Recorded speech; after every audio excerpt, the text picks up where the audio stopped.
Example 3, solve this linear system by elimination. So for this, we want the x's, y's, and numbers lined up, which we have. Now I want to clear the fractions. It would just be easier to figure out for the same coefficients what I'm going to multiply this by. So we're going to clear the fractions. So to do that, we're going to multiply each one by its lowest common denominator. So I'm going to multiply this first one by 6. So let's just write this down here so we can work with it.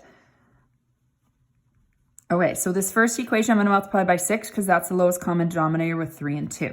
So we're going to multiply both sides by 6. And I'm going to get 6 times 2 divided by 3. So I'm going to get 4x. Half of 6 is going to be 3y. 4 times 6 is 24.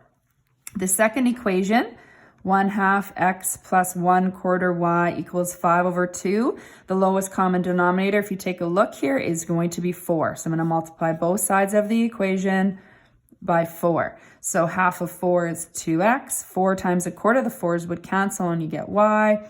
20 over 2, you're going to get 10. So now we're going to make sure we line these up. So I'm just going to kind of rewrite our new system here for us to have a close look at. And we're going to determine which one we would like, which variable we would like to eliminate. So we can either choose to eliminate the x or the y. Right now we're going to have to multiply in either situation. So to eliminate the x, I'd have to multiply the second equation by 2 to make these coefficients the same. So that's one option. Or I can multiply the second equation by 3 to get these the same as well. So I just want to show what it would be like because we have a negative sign and a positive sign here and we haven't looked at that situation. So I'm just going to choose to multiply this equation by 3 so we can talk about that.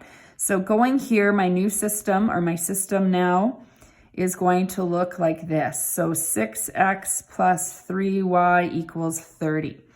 So we're going to eliminate the y's because they have different signs. So opposite signs, we're going to add -3 plus 3y. We're going to add. So we still want to put brackets so it's clear that we're adding the entire equation. So we're going to get 10x, that's going to eliminate, is equal to 54. Divide off the 10, and x is going to equal, we'll reduce that down, 27 over 5. Now I need to find the y value. So now I can use my original equations, but I prefer to look at the ones where I've already cleared the fraction. So I can use the first one or the second one. The second one has some sort of smaller numbers, so I'm going to choose that. So we're going to find y. So I'm going to use 2x plus y equals 10. So I'm going to plug in 27 over 5 for x. So we're going to multiply this through the brackets here. So 2 times 27 is 54 over 5 plus y equals 10.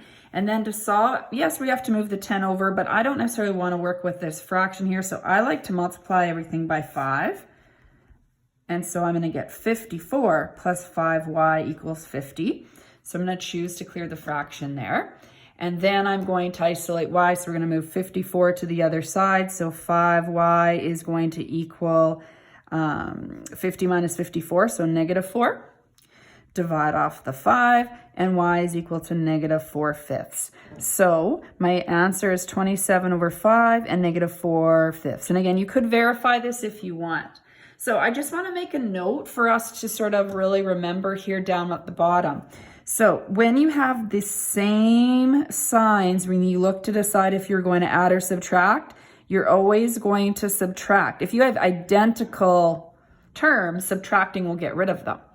If you have opposite signs, like we did in this question, so -3 plus 3y, you're going to want to add. So opposite signs add, same sign subtract. You can think S, S, S, same sign subtract, opposite add, the two vowels line up.